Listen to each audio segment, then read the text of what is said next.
Today we start a new series, A Winning Christmas, where we're gonna see how do we follow Christ in our family. Let's check it out.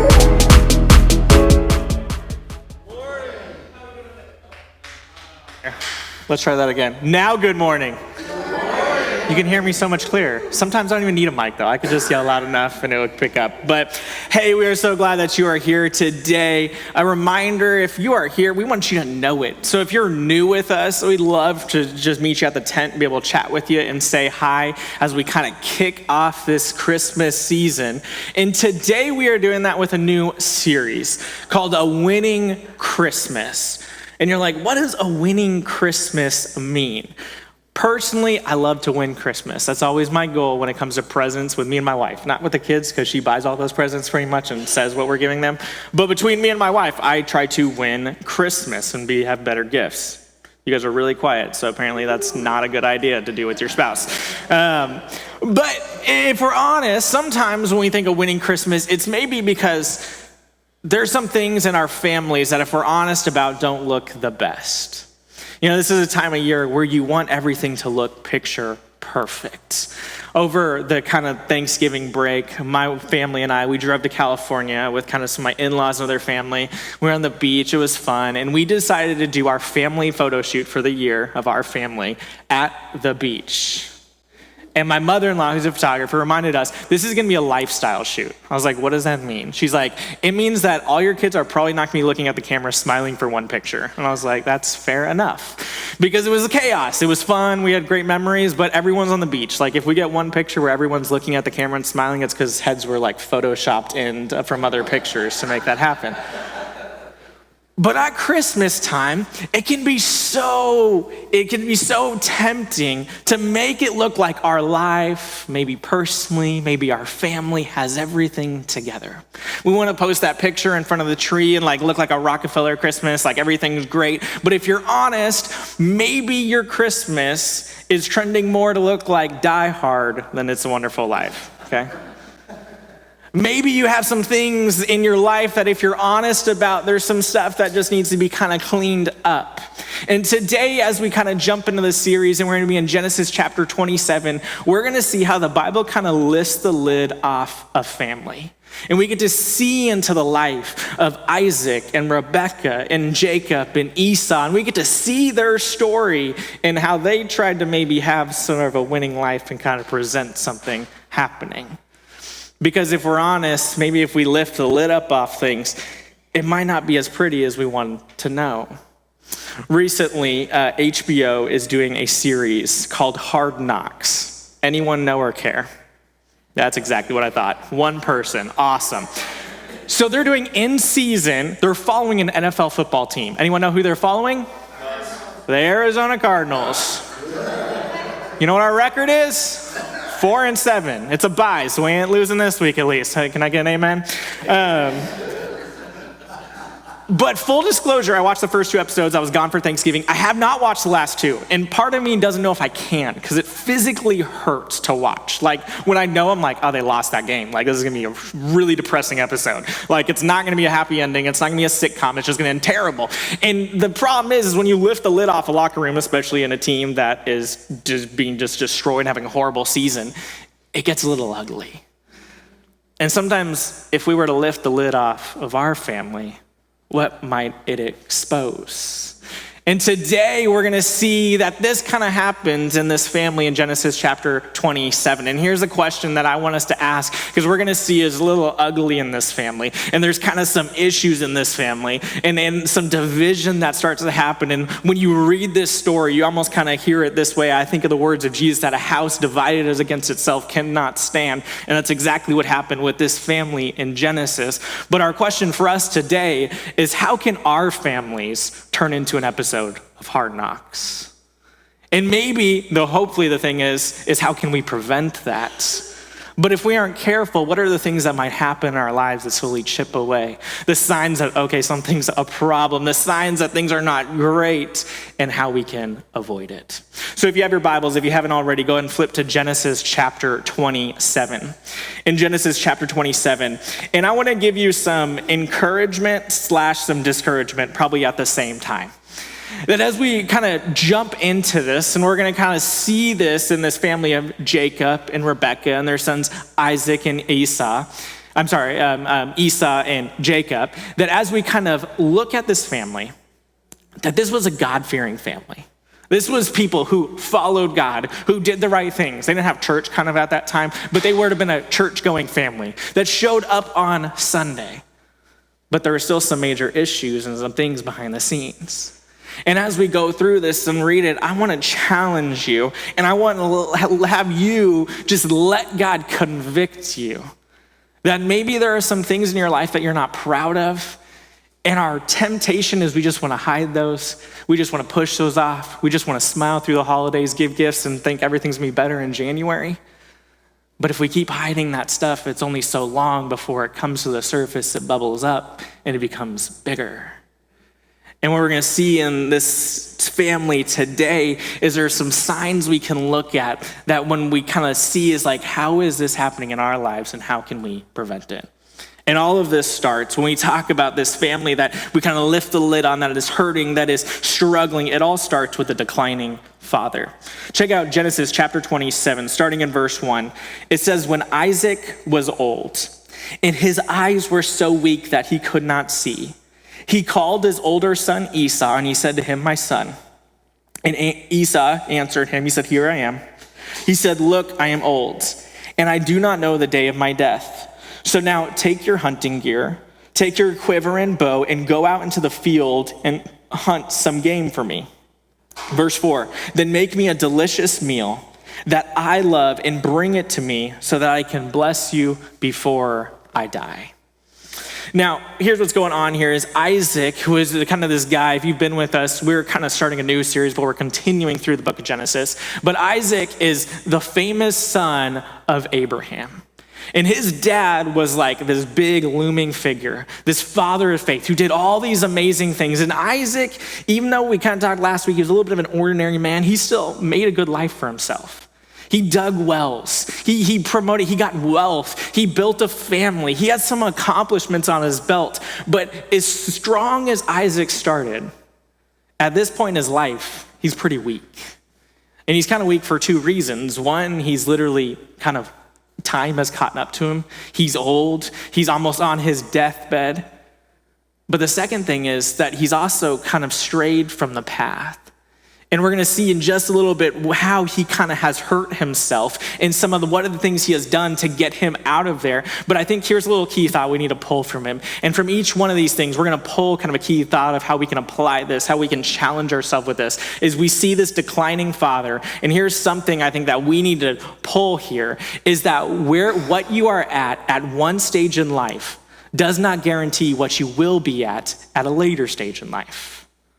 Here's a shorter way of saying that is past or current success does not guarantee future.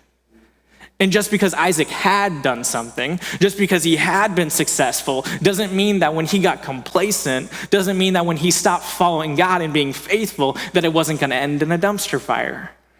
And sometimes we get comfortable. We're like, yeah, I got this thing. I got my, all my stuff, my, what's the word I'm looking for? My routine. That's what I'm trying to say. I have no routine because I have 3 little kids. But it's like, I got all my routine down, my habits, it's fine. I just live my life day by day and everything will take care of itself. But if we aren't careful, slowly we can kind of drift and we can fall into this way. And we see this happen in Isaac's life, that he got comfortable with where he's at. But here's also the encouragement in this. And as I kind of read this and thought about this statement, is this what just brings me life and joy? That if you're in a situation where you feel like there's no hope and you feel like a failure, it doesn't mean your future is going to be full of failure. And that's the beauty of we see here in God, that there's always a way to change your course, but if we aren't careful, our current course can always start to decline as well. But with Isaac, part of the reason he is struggling is not only because he is old, but he's also trying to manipulate the plan of God. If you flip back over to chapter 25, in chapter 25 in verse 21, and when we look at the very beginning of how Jacob and Esau's story starts, it says, Isaac prayed to the Lord on behalf of his wife because she was childless. The Lord was receptive to his prayer, and his wife Rebekah conceived. But the children inside her struggled with each other. And she said, why is this happening to me? So she went to inquire of the Lord, and the Lord said to her, 2 nations are in your womb. 2 peoples will come from you and be separated. One people will be stronger than the other, and the older will serve the younger. You see, Isaac knew that ultimately his son Jacob would be kind of more powerful than his son Esau. But he liked his son Esau more. And he was kind of trying to circumvent God's plan. He was trying to pour all into Esau and kind of forget about Jacob and say, like, I want to go this way. Esau's a man's man. We're going to see he's a really hairy dude. He's very, very hairy. We're going to see that in a second. Just so much hair. But it's like he put all his time and attention into Esau. And so much so that instead of spiritually leading Esau, he just cared about building up the material things in his life. Even at the end of his life, he doesn't say, hey, go get an animal so we can make a sacrifice to God. He says, hey, go kill a deer or get some venison, get some meat, get some game, and bring it back so I can have a meal. And today, I think as we hear that and we think of the declining father in Isaac's life, I think it can be so easy in our day of age and just seeing dads in our culture that we can just passively be like so focused on pouring into the wrong things into our children. For example, I love Arizona sports. I've told you that over and over again, and it's super depressing all the time. But I've already taught my kids at 6, 4, and Arlo can't talk yet, but the other 2 already know, my 6 and 4-year-old, that our teams are Suns, Cardinals, and ASU. And Diamondbacks and Coyotes. We really don't care about those 2 that much. It depends if they're good. But they know, and they even say it, and they're awesome about it. But if all my time is just spent in making sure that they're miserable for the rest of their life, cheering for those sports teams, then I failed as a father. And today, we say that jokingly, but it can be so easy to make our kids, raise them up and, hey, let's go ride ATVs and dirt bikes. Hey, let's go really work at this sport. Hey, let's go be interested in hunting. Let's go be interested in this. And we have dads discipling their children in hobbies more than they're discipling their children in Christ. And our culture is full of it. And if we're not careful, we make those same mistakes as well. And where Isaac started his decline in fathering Esau and Jacob is he was more worried about these things rather than spiritually raising them. I think of Ephesians chapter 5 and 6 where it talks about a godly household. But in Ephesians 6:4, it says this, that fathers don't stir up anger in your children. But listen to this, it says bring them up in the training and instruction of the Lord. Ultimately, when we talk about our family unit not being a hot mess, not being crazy, it starts with the spiritual leadership of the father. But not only did we see Isaac here kind of miss this, Isaac here started to fail towards the end of his life, but we also had a doubting mother to go along with it. Go back to Genesis chapter 27. We're going to continue on in this story. And in verse 5, we get to Rebekah's part. It says, now Rebekah was listening to what Isaac said to his son Esau. So while Esau went to the field to hunt some game to bring in, Rebekah said to her son Jacob, listen, this is the other brother, right? Not the hairy one. Listen, I heard your father talking with your brother Esau. He said, bring me game and make a delicious meal for me to eat so I can bless you in the Lord's presence before I die. Now, my son, listen to me and do what I tell you. Go to the flock and bring me 2 choice young goats, and I will make them into a delicious meal for your father, the kind he loves. Then take it to your father to eat so that he may bless you before he dies. Well, we see Rebekah in here, and she's pulling some really shady stuff right here. But she's doubting that God's plan is happening, and she's doubting that the leadership of her husband, so she decides to take matters into her own hands. But here's a few little key words to kind of listen to here. And in verse 5 and 6, look in verse 5, it says she was listening to what Isaac said to his son Esau. She gave birth to both of them, okay? And then if you go over to verse 6, it says, so then she goes and she says, Rebekah said to her son, Jacob. Now they were twins. And it was from Rebekah and Isaac gave birth to both of these kids, but they had marked their territory. They said, this is my son, that's your son, this is how it's gonna be. My wife joked the other day. She said, like, your son. I was like, what? And she said, well, it's your son when they're in trouble. And I was like, don't say that. I'm literally preaching on that Sunday, and I can't hear that because, like, that's super unbiblical, what I just read and just found that out this past week. But sometimes we can fall into this trap, and we see this problem of favoritism start to take place in their family. And not just this problem of favoritism, but then it also becomes to where they put their kids in a place that they shouldn't be at. Which brings us to another key thought that I think we can learn from them, is that when we place our kids as most important, we are setting ourselves up for failure. Man, it is so easy to do this. And don't hear me wrong, I love my children so much. I have 3 kids, and I think about all the time how wonderful they are, how amazing they are. I tell them I love them all the time. But if my kids are ever most important in my life, it is bound for failure. Because the first thing that should take that role is God. But then also, in a committed relationship and in a marriage, that next place should be my spouse.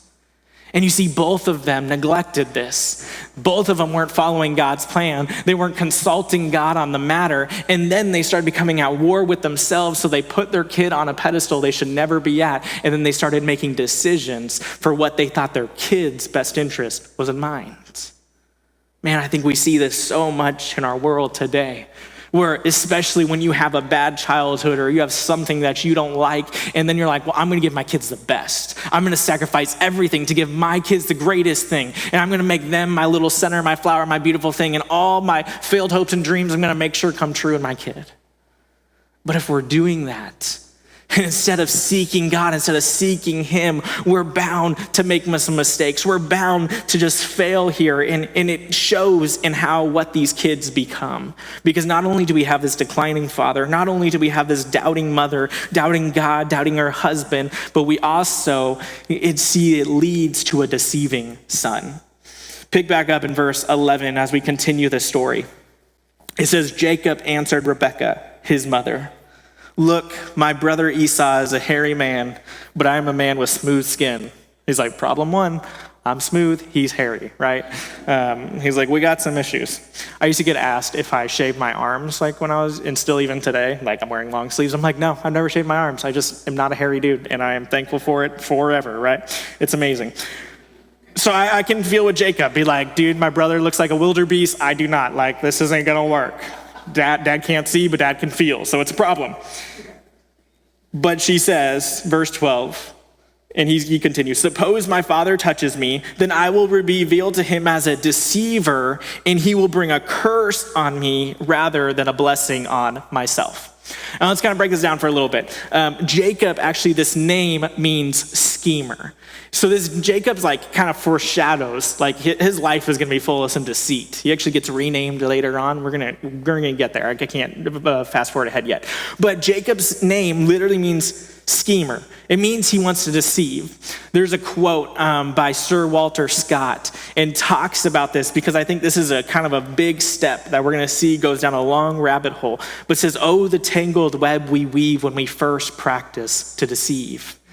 That Jacob here kind of had an idea, and his mother is kind of pushing him towards it, of saying, hey, go down this road. And here's what kind of happens in this story, is that he follows along, and she's like, okay, I'm smooth skinned. She's like, all right, no problem. We're going to get some goat hair. And we're just going to, I don't know if they like ancient Near Eastern like glue or something. They just like glued it on or used blood, whatever. They just put goat hair on his hands and his neck. Like that's how hairy Esau was, right? It was up to his neck hairy. Like I just picture like a wildebeest kind of looking guy. But he was a hairy man. So they start putting hair on him. She starts preparing the meal. And then he goes and check out how this story happens. So then they're all ready. The plan's set. The deception's forth in verse 18. When he came to his father, he said, my father. And he answered, here I am. Where are you, my son? This is where it's about to get bad for Jacob. And we see where he just starts jumping off the cliff. Jacob replied to his father, I am Esau. Lie number 1. You're firstborn. Lie number 2. You ain't. I have done as you told me to. Lie number 3, you haven't done anything. Your mom just prepared the meal and you didn't even hunt it. You just took it from the goats that were already there and you killed it, and it probably wasn't even the same meat, and your mom cooked it for you and told you to do this. Please sit up and eat some of my game so that you may bless me. He's getting deeper and deeper. And here's the little thing is as we start to lie, those lies start to pile. And you have to lie more and more and more to cover it up. And look, it gets worse in verse 20. But Isaac said to his son, how did you ever find it so quickly, my son? He's like, wow, I knew you were a great hunter, Esau, but like you got even better. And Jacob's like, so how's he reply? Because the Lord your God made it happen for me. He lies, but then he brings God into his lie. If I was Jacob here, I'd be like, lucky you didn't get struck by lightning right here. The only reason you didn't is because the providence of God needed you for a later story that he decided to use you through. But he brings God into this. He's like, yeah, God made it happen. If you're lying and you're deceiving and you bring God into the picture, it is not a good story. Small little story off the end. It's not going to be happy I tell this story. But my son Archie, this happened recently. He's 4 years old. So he, as we like to say, and my wife makes us say, he toots, right, a lot.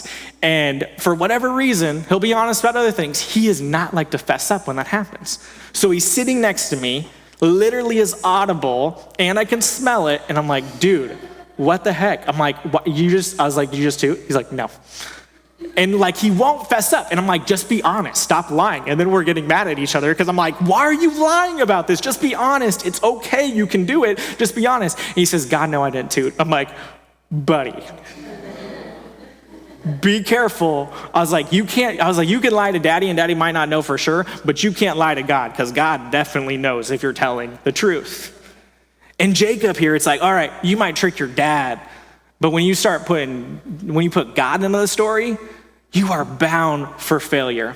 And then let's keep reading and we're going to see a picture of what this really looks like. Verse 21, he says, then Isaac said to Jacob, please come closer so I can touch you, my son. Are you really my son, Esau, or not? So Jacob came closer to his father Isaac. When he touched him, he said, the voice is the voice of Jacob, but the hands are the hands of Esau. Wow. He did not recognize him because his hands were hairy like those of his brother. So he blessed him. Again, he asked him, are you really my son Esau? And he replied, I am. We just get a perfect picture of a hypocrite here, right? He sounds like Jacob, but he feels like Esau. And when we deceive, when we lie, when we bury, that's exactly what it is. We might look like somebody else, but in the bottom line, it still sounds like us, and it still is us, whatever front we're putting on. And he caps it off with this final lie when he's like, I'll give you one more chance. He said, are you really my son? He said, I am. In that instant, and in just a couple of sentences, he lied straight to his father's face. His dying father, who was almost blind, he lied to him 5 times. You see, the tragedy of this story is Jacob had to keep on lying, to keep up with his deception, to keep up with his ruse. And the irony of this is kind of be our next key thought when we look at this deception of this son, is that deception is more of a circle than a straight line. It always comes back around. We're going to look at this story. We'll talk about it a little bit more in the weeks to come. But the irony of all this is that Jacob will later on in his life get deceived by his father-in-law, and he works for 7 years to marry the wrong woman, to waste his time and to waste his energy. And it's amazing how this guy who was this master of deception, this master of doing this, of lying by it, ends up getting burned by it later on. It reminds me of the words of Jesus in the New Testament where Jesus says, frankly, those who live by the sword die by it. And the same comes with lying. The same comes with deceiving, that those who, when we kind of rely on that, when we use that to get by, we're going to get burned by it.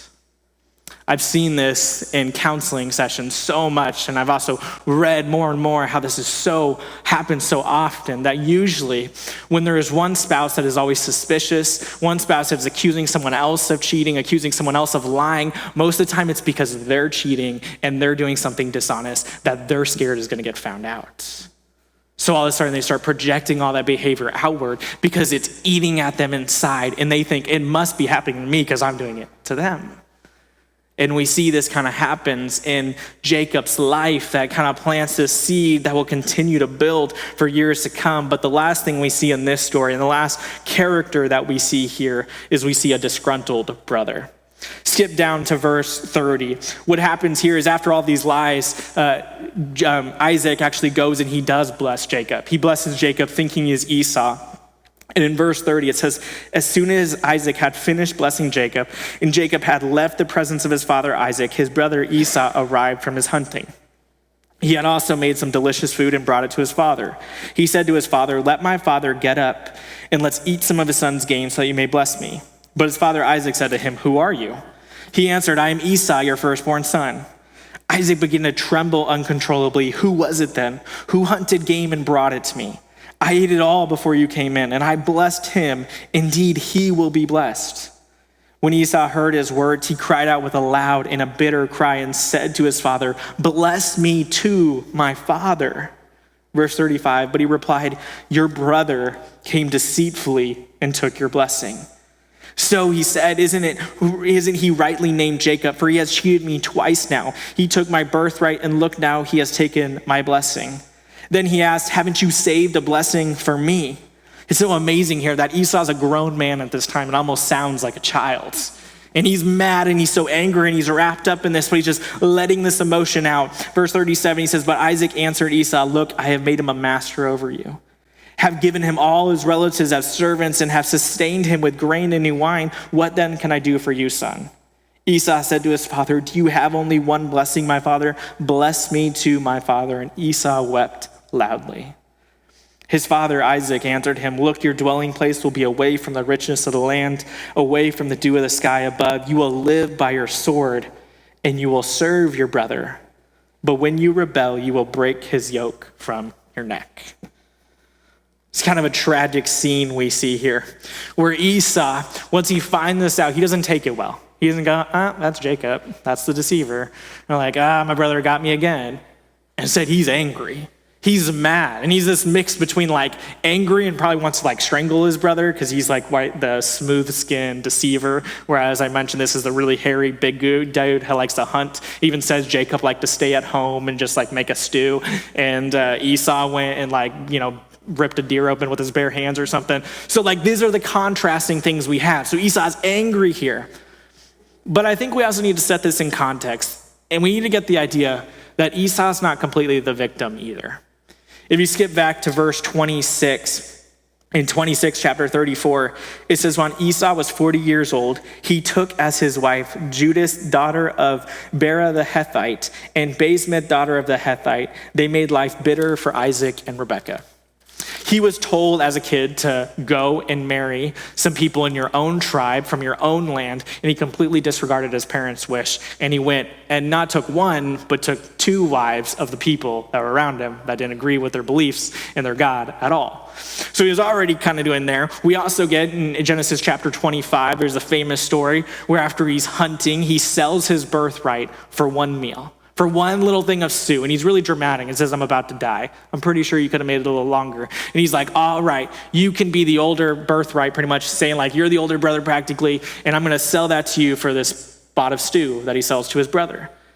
But then Hebrews chapter 12 actually tells us a little bit about this. When we look at the realm of Esau and kind of put this in context, it says this, and make sure that there isn't any immoral or irreverent person like Esau, who sold his birthright in exchange for a single meal. For you know that later, when he wanted to inherit the blessing, he was rejected, even though he sought it with tears, because he didn't find any opportunity for repentance. You see, Esau was a bitter guy. He was a bitter man, and he let the anger, he let the just strife in his life just make his heart cold. And I think we actually get a perfect key thought that kind of comes from this. And it's here that in order to get the blessing, you have to be the kind of person that God blesses. You see, Esau had in his life multiple opportunities to seek repentance. To say, I don't have it all figured out either. Maybe I focused way too much on hunting. Maybe I haven't sought God enough. Maybe I haven't gone down this path. I haven't been loving to my parents enough. Whatever that was in his life, instead he just let his heart get harder and harder and harder. And we actually get a picture of what the opposite of this looks like. In Ephesians chapter 1, verse 3, it said, blessed is the God and Father of our Lord Jesus Christ, who has blessed us with every spiritual blessing in the heavens of Christ. For he chose us in him before the foundation of the world to be holy and blameless in love before him. He predestined us to be adopted as sons through Jesus Christ for himself, according to the good pleasure of his will, to the praise of his glorious grace that he lavished on us in the beloved one. Here's what we need to learn from his life is that God does pour out blessings. And I know when we say that, sometimes that can sound like a few different ways. It can sound kind of prosperity-ish, like if you follow God, he'll bless you, you'll be wealthy and it'll be great. Or we can almost see it like legalistically. Like if I follow all these guidelines, I follow these rules, like my life will be great and God will bless me. And it's really not either of those. A lot of times the blessings that God pours out aren't maybe the ones we see. And it might be not like getting lots of money, but it might be having loving people around us and be able to follow him and trust him no matter what trial comes. But I think the aspect of what we need to adapt is, are we faithfully following God to be able to receive that blessing? Because so often, here is, I think, the trap we can fall into. And the trap I think we're all susceptible of is we live godless lives, not focused on him, but then expect God to show up when it really counts. Be like, God, I'm going to neglect you Monday through Saturday. I'm going to live in whatever sin I want. I'm going to pray. I'm going to spend my time however I want. I'm going to do this. And then when I show up to church once a month, I really expect you to come through when I really need it. And that's kind of how Esau's life was. Like, God, what the heck? Why'd you let my brother do this? Why'd you let my dad be blind? Why couldn't I be there at that moment to be blessed? And it's like, you probably had a lot of opportunities around the road along that time to be there. Instead, you waited for that last minute where you needed God to show up and it didn't happen on your terms. And then you became angry and bitter and depressed. Maybe you hear all this morning and you kind of think, well, this is kind of depressing. Maybe you hear this and you're like, maybe there are things like that in my family and that doesn't make me feel good. That makes me feel like, oh man, my family's a hot mess. Or maybe I'm a hot mess. Maybe you see yourself in one of these characters. And if you don't see yourself in any of the characters, maybe you need to look a little bit deeper and harder, okay? Maybe there's something in there that we need to kind of chip away at. But maybe you see a declining father, a doubting mother, a deceiving son, or a disgruntled brother, or you just see signs pointing in that direction. And here's why I kind of bring this all back, is almost seems like at any moment, what we talked about is if God lifted the lid off our life, we could turn into that episode of Hard Knocks. Well, here's our bottom line for this morning and how we're going to kind of close this out today, is that you and your family doesn't have to turn into an episode of Hard Knocks, but you and your family can win by turning to Jesus. You don't have to have a hot mess of a situation. You don't have to have a divided household like we see here in Genesis chapter 27. You can know something greater. It reminds me of the story of a great missionary by the name of David Livingstone. And David Livingstone was a missionary in the 1800s. And in the 1800s, he actually left his comfortable life in Britain and Europe, and he went to be a missionary in Africa. And he did a lot of great things. He suffered through trials, but God was faithful. And he did some amazing things where he became kind of renowned for how faithful he was in preaching God's word. His wife passed away and he buried her in Africa. And then eventually he passed away. And what was so cool is they actually, I know this sounds gruesome, but his heart was actually buried in Africa. And then they sent his body back to Britain, and it was miraculous how it got there to be then celebrated there. And when he got back, he would eventually be buried in Westminster Abbey. And because of the renown he had for his life, of this man, David Livingstone, they had a huge funeral and ceremony for him. And as they're marching his body down the street to go bury him in Westminster Abbey, there's an old story told of a homeless guy who spoke up to someone and said, hey, me and David went to school together. We were close, we knew each other well, but along the way, our paths kind of split. David was faithful. David gave his life to Christ. He followed his path there, and I kind of did my own thing. He said, now David has this great legacy. Now David is revered by those people that have seen what he sacrificed and gave. And I'm lonely, I'm poor, I'm homeless, and I got nobody around me. And David took one path, and I took the other one. and I wish I could get that choice back. You see, as we read this story of this family, they all had the choice of which they wanted to go. And too often for us, when we get in the busyness of life, we let those choices be made for us. We go with what's comfortable. We go with whatever way we're leaning instead of faithfully repenting, falling on our knees, falling on our face before God and saying, no, your way is greater than mine. In just a few moments, we're going to take communion together. And this Lord's Supper, that's exactly what it represents, that we are choosing Christ. That because of his sacrifice on the cross and his resurrection, his body was broken, that we can choose a better way in Jesus than the way of our sin. So I want to give us an opportunity for these next few minutes that you can go and grab elements if you need, but we're going to just give a couple minutes where you personally can just spend some time and confess and pray to our Father of what's happening in my life. What am I ashamed of? What do I hate about myself? And what do I just need to tell God I need to give over to him so that I can choose his way and not my own?